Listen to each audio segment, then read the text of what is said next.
अब कहानी शुरू होती है और हम एक बुक के बारे में जानते हैं। बताया जाता है कि 18वीं सदी में इस बुक को फ्रेंच एंटन मैसमर नाम के शख्स ने लिखी थी। उसके बाद ये बुक सैकड़ों साल तक इधर उधर भटकती थी, फिर फाइनली कोडाइक नाल की एक पुराने चर्च में पहुंचती है। अब उस चर्च का पादरी उस बुक को अपने ही दोस्त के बेटे को बर्थडे गिफ्ट कर देता है। अब ये बुक की खासियत क्या थी, आखिर इस बुक को किसे दिया गया, इसके बारे में आगे जानेंगे। तो यहाँ पर हम एक अखिल नाम के शख्स को देखते हैं जो एक पुलिस ऑफिसर था। दरअसल वह एक सुसाइड केस को लेकर बहुत ज्यादा डिप्रेशन में था। हम देखते हैं कि एक बंदा पार्क में आता है और सबके सामने खुद को चाकू मारकर मर जाता है।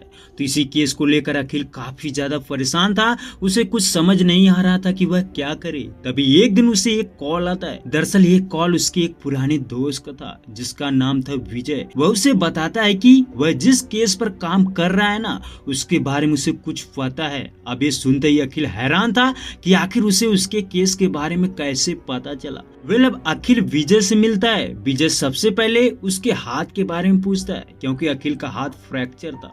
तो अखिल उसे बताता है कि वह एक रॉबरी केस पर काम कर रहा था। तो उस दौरान 3 लोगों को पकड़ते समय एक बंदे ने गोली मार दी थी, इसी वजह से उसको चोट लगी थी। अब ये बताने के बाद विजय एक बार फिर से उससे सवाल करता है, यानी विजय उसके केस की हर एक डिटेल के बारे में जानने की कोशिश करता है। बट अखिल ये कहकर मना करता है कि वह उस केस के बारे में किसी को भी डिटेल नहीं दे सकता। बट वह क्ल्यू ना मिलने की वजह से परेशान था, इसीलिए वह विजय को सारी बातें बताने को तैयार था। अब कहानी पास्ट में जाती है जब सुसाइड केस का हादसा हुआ था। हम अखिल और राजवेलु को देखते हैं जो उसका सीनियर था। अखिल उसे सुसाइड केस के बारे में बताता है और इस केस की परमिशन लेने आया था कि वह इस मिस्ट्री को सॉल्व करेगा। अखिल उन्हें बताता है कि पिछले कुछ दिनों में अलग अलग शहरों में कुछ लोगों ने खुद को चाकू मारकर आत्महत्या की थी, यानी सभी एक पैटर्न से मरे हैं। इसका मतलब है कि इसमें कोई मिस्ट्री जरूर है। अखिल उन्हें एक बुक के बारे में बताता है।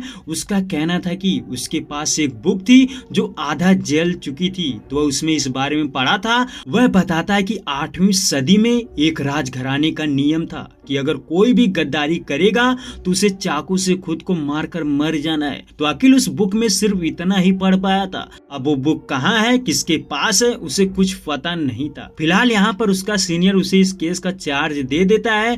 अब अखिल केस के सिलसिले में चेन्नई जाने वाला था क्योंकि वहाँ फर्स्ट विक्टिम का घर था। तो वह अपने साथ सुमन को ले जाता है। अब वह उस लड़के के घर पहुँचते हैं जिसने कुछ दिन पहले सुसाइड किया था। दरअसल उसका नाम था विनोद। उसके पेरेंट्स से पता चलता है कि वह मरने से पहले बहुत गुस्से में था और फिर किचन से चाकू लेकर खुद को खत्म कर लिया। अब अखिल को उसके पेरेंट्स से कुछ भी पता नहीं चलता, बट वह वहीं पर एक पानी वाले से ये जान पाता है कि जब विनोद मरा तो उसके एक दिन पहले वह अपने घर पर किसी की तस्वीर को गुस्से से तोड़ फोड़ रहा था। ये सुनने के बाद वह उस जगह जाते हैं और एक तस्वीर पाते हैं, बट फोटो क्लियर नहीं था, इसीलिए उसे ठीक कराने के लिए फॉरेंसिक टीम के पास भेज देते हैं। उसके बाद अब वह दूसरे लड़के के घर पहुंचते हैं। वहां उसकी माँ उन्हें बताती है कि वह छत पर कपड़े सुखा रही थी, तभी अचानक उसका बेटा वहां आता है और खुद को चाकू मारकर खत्म कर देता है। उसकी माँ ये भी बताती है कि उसने मरने से पहले घर की सारी चीजें तोड़ फोड़ दी थी।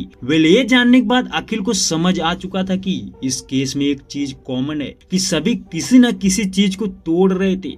उसके बाद वह पार्क में जाता है जहां पर तीसरा लड़का मरा था। अब वहां के लोगों से पता चलता है कि वह शख्स वहां आया और पेट पर एक क्रॉस बनाकर फिर खुद को मार लिया। अब यहीं पर अखिल सोचने लगता है, जिससे पता चलता है कि उसको किसी प्रॉब्लम्स की वजह से बच्चे नहीं हो रहे थे, इसीलिए उसकी वाइफ से डिवोर्स हो चुका था। अखिल यहाँ पर सोच ही रहा था कि इतने में वहां सुमंत आ जाता है और उसे एक सीसीटीवी फुटेज दिखाने लगता है जो उसी लड़के की थी जो पार्क में मरा था। तो वह उस लड़के के घर जाते हैं तो वहां उनको उसकी पत्नी मिलती है। अखिल उसकी पत्नी को देख कर ये ऑब्जर्व कर पाता है कि वह हिंदू है, बट उसका पति क्रिश्चियन था।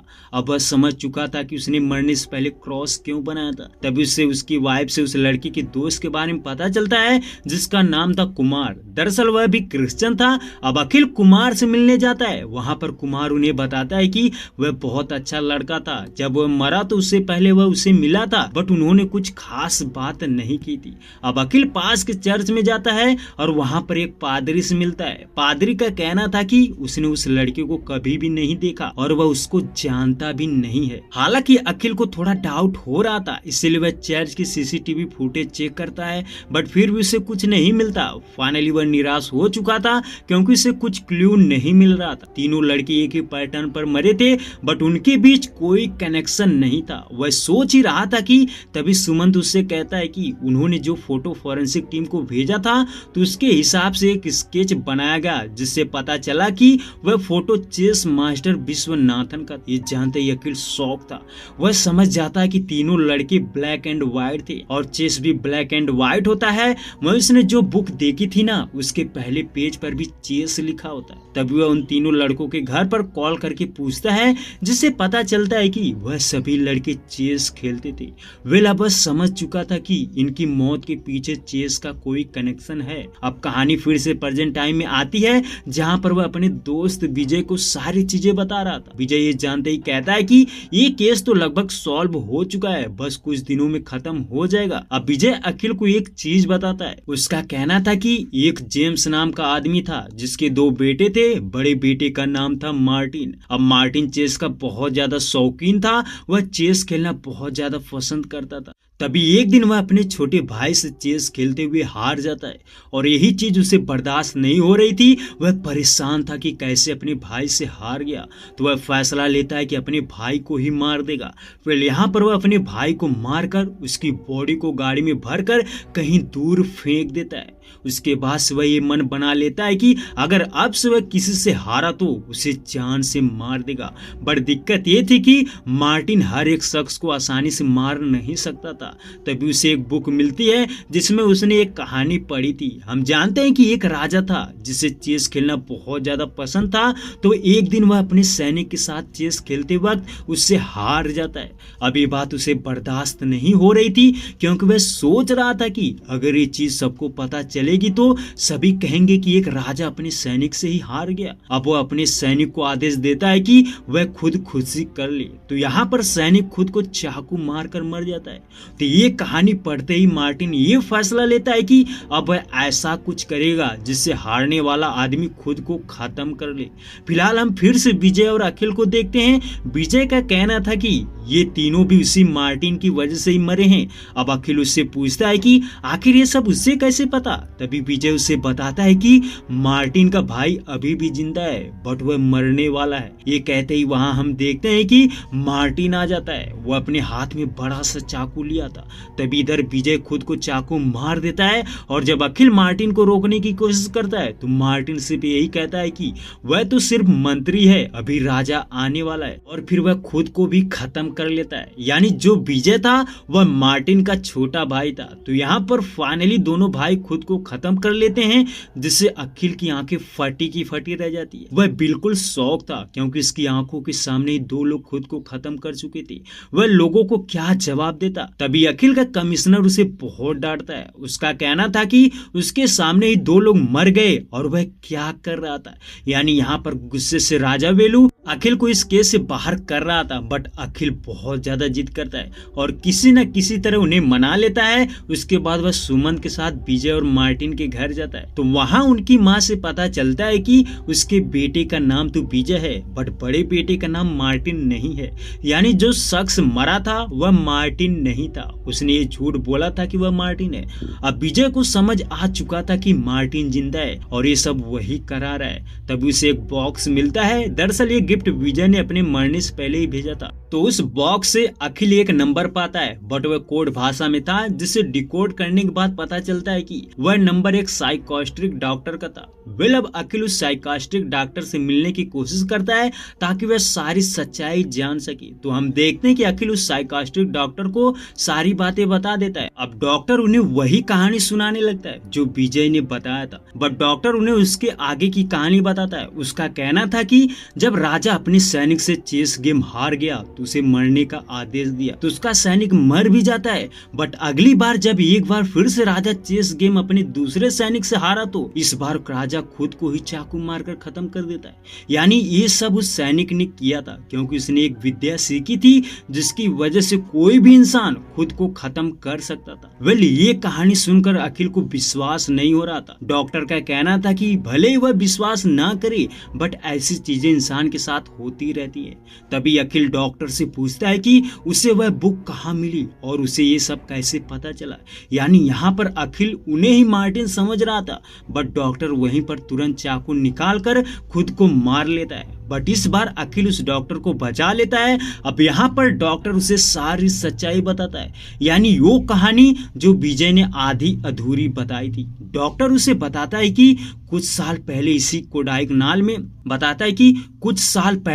कोडाइक नाल में एक जेम्स नाम का शख्स रहता था जो काफी ज्यादा अमीर था। उसके दो बेटे थे, एक का नाम था मार्टिन, वहीं दूसरा प्रीटो। मार्टिन शुरू से ही शरारती लड़का था और ऊट पटांग चीजें करता था जिससे उसका पिता जेम्स उसे ज्यादा पसंद नहीं करता था। बट उसकी जो माँ थी वह मार्टिन को बहुत ज्यादा मानती थी। तभी एक दिन मार्टिन का बर्थडे था। अब उस बर्थडे में कोई लड़का उसे गिफ्ट में चेस देता है जिससे मार्टिन अपनी माँ से चेस सीखने की जिद करता है। अब उसकी माँ उसे चेस गेम सिखा देती है। तब से मार्टिन को चेस खेलना काफी ज्यादा पसंद था।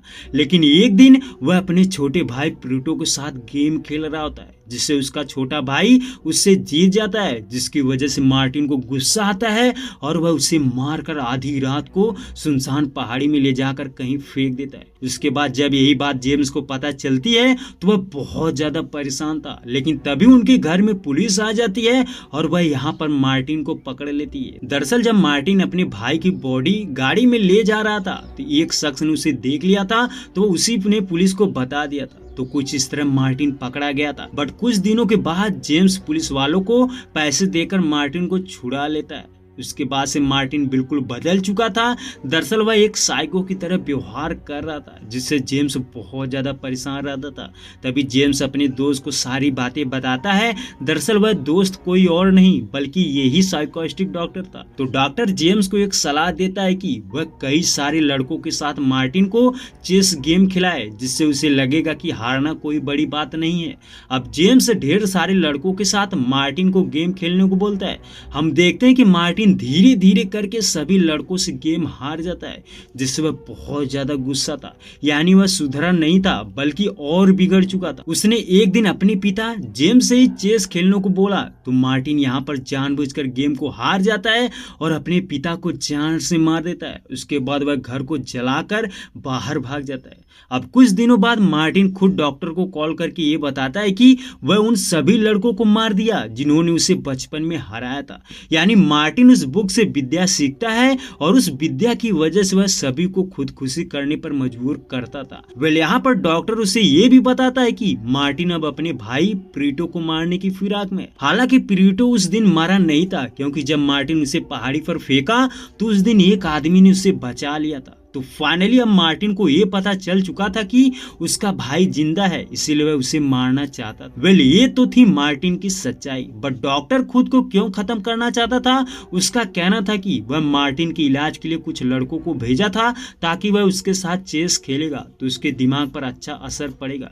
बट उसने उन्हें मार दिया था। बस इसी गिल्ट की वजह से डॉक्टर खुद को मारने की कोशिश कर रहा था। अब अखिल को सब कुछ समझ आ चुका था। वह डॉक्टर से उस डेट के बारे में पूछता है जब प्लूटो गायब हुआ था, यानी जिस दिन मार्टिन ने उसे मारा था। तो डॉक्टर उसे 13 अप्रैल 2007 का टाइम बताता है। अब अखिल मार्टिन को ढूंढने निकल जाता है। तब उसे उसका साथी एक गाड़ी के बारे में बताता है जो इंस्पेक्टर सुमंत के एरिया की तरफ जा रही थी जिसमें मार्टिन था। तो अखिल सुमंत को कॉल करके ये बताता है कि ये गाड़ी जिसे वह ढूंढ रहे थे वह इस समय उसके एरिया में मौजूद है। ये सुनते ही सुमंत जैसे ही उसे ढूंढने के लिए बाहर निकलने की कोशिश करता है तभी वह देखता है कि उसके सामने मार्टिन खड़ा था। दरअसल मार्टिन मार्टिन का छोटा भाई कोई और नहीं बल्कि सुमंत ही था। और सुमंत को ये बात बिल्कुल पता नहीं थी, क्योंकि सर पर चोट लगने की वजह से कोई उसे अनाथ आश्रम छोड़ दिया, तो वह तब से वहीं पर पला बड़ा। वहीं दूसरी तरफ अखिल एक रिपोर्ट के चलते सुमंत के बारे में जान जाता है कि वही उसका छोटा भाई है जिसका नाम था प्रीटो। तो यहाँ पर प्रीटो उसे देखते ही पूछता है कि वह कौन है, बट मार्टिन कुछ नहीं बोल रहा था। तभी प्रीटो उसके गले में लॉकेट से समझ जाता है कि ये उसका भाई है। अब मार्टिन उसे एक वॉच दिखाते हुए मंत्र पढ़ने लगता है ताकि वह खुद खुशी कर ले।